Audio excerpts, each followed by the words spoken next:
Here we are at Ragged Edge Printmaking Studio where Kathy Klompas has her work, and we're going to go inside and see what's going on in her studio door. Hi Kathy. Hey Natalie, thanks for visiting. Oh, I'm glad we could come and see what you've got going on. It's a beautiful space. Lots of fun play. Yes, this is gorgeous. You've got tons of color everywhere.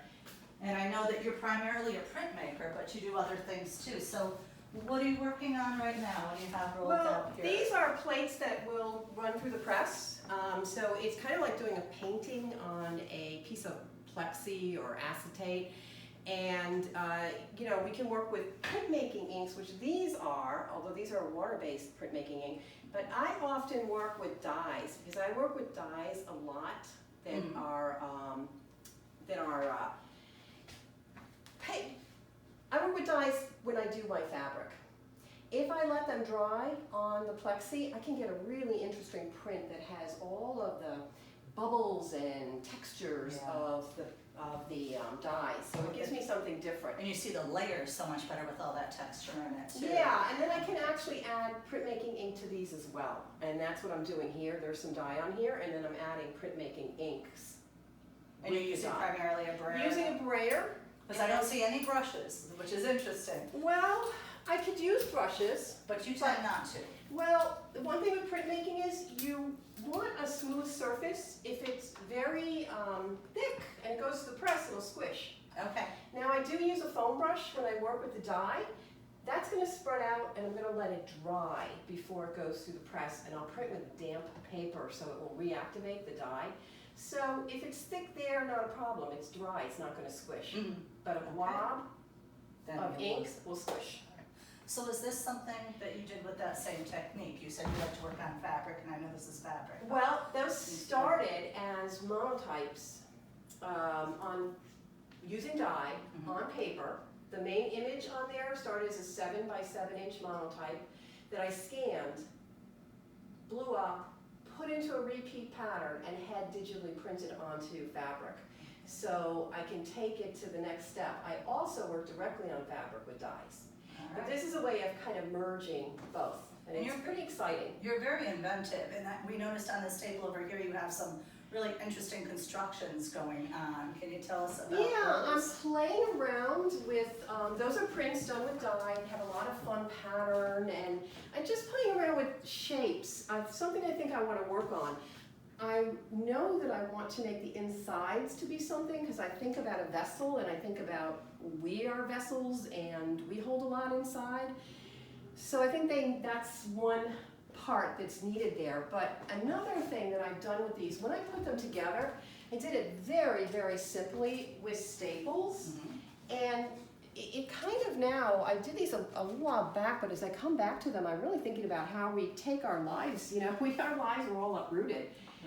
And we kind of had to just slash and figure out the quickest possible way to put our lives back together again and come up with our new normal. So I will be also playing with maybe cutting these more, stapling them more, creating some other patterns with them.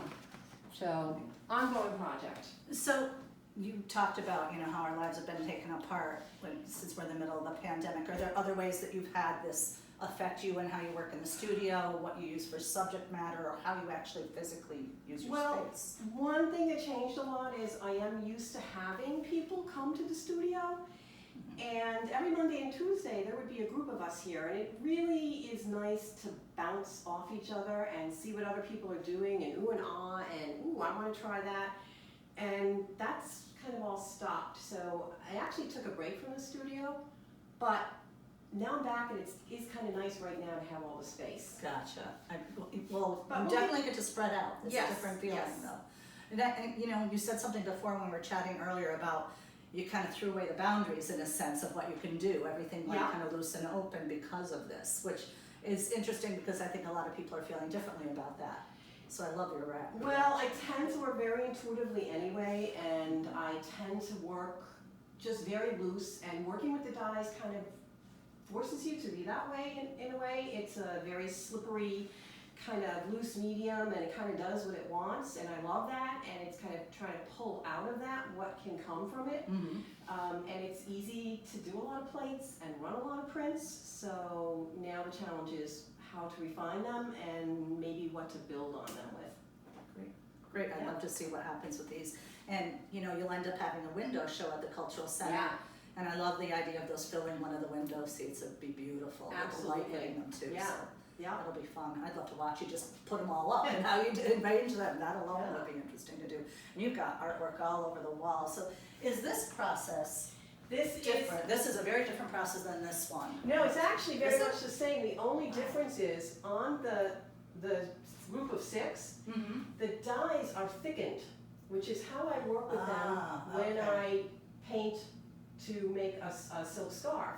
Like the panel of fabric next to them was stamped using thickened dies.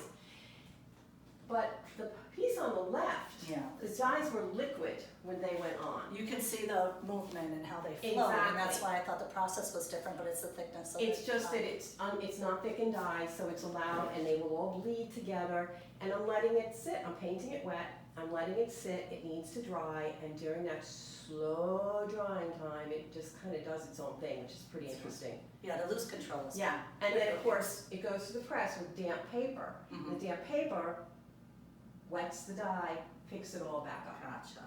Yeah. All right. So, I think in the next room, and actually on the door, we can look at that door piece, which is really fun. You said those are done on plexi. Those were or done, acetate? yeah, just pieces of acetate that were scrap that I had from a previous job, and they are all scraps from when I do jelly plate printing, which is a class I often teach. And it's just on deli paper, so it's kind of translucent. Light will actually show through those, and it's just simple collages, pasted on the back of the plastic and then linked together. And it was a really fun project. I have over 300 of those pieces. They hung in a big, maybe 8-foot by 10-foot space outside where they had movement and air in a garden show. That would be beautiful. Yeah, but I can take you to show you the press. Let's go see how you do this. We could run one through. Sounds great. We'll follow you.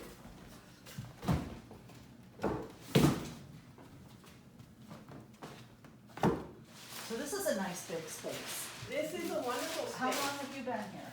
Geez, it's been about 10 years now. I was very lucky in the beginning to have a partner who had a great vision, and I never quite envisioned as much. And she really had a great vision, and that was awesome to get me started. And then, we've gone from there, and it's been fun having other artists in to give us ideas. So I have a plate here that I really don't know what it's going to look like when it's printed. It had some color on it from a previous printing. It's actually, instead of a clear plexi, it's actually a white. The plate itself is actually white. So I'm going to just run it through with some dampened paper. I'm going to get one from the bottom here. This is an enormous printing press. It How is. did you get this? Because this, I can't imagine how much it would cost, first of all, and how heavy it is to move. Yeah, it moved twice to get here. It actually is, we were lucky. We didn't expect such a big press, but you put out a call that you're looking for a used press, and this one happened to be, the owner had already moved to California, and the press was sitting in a house in Long Island, and it needed to find a home. Gotcha. Yeah, so I'm gonna try this one with some really light Asian paper, Japanese paper. I love that paper with the fibers through it. Yeah, so Does that do something different? You've got those thin fibers through it that you can see with the paper. It must do something different.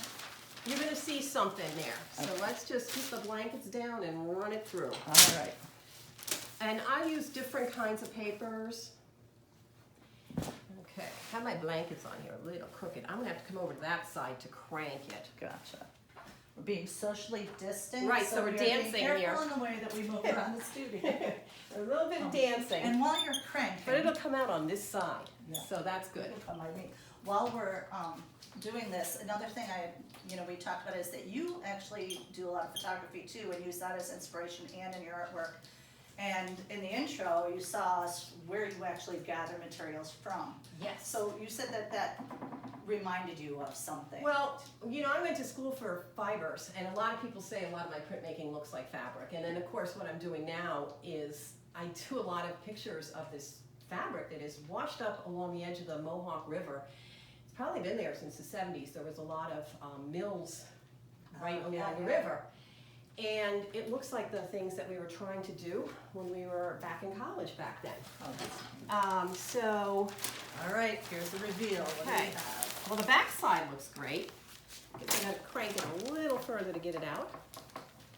So this is such thin paper that we can see that it is coming right through.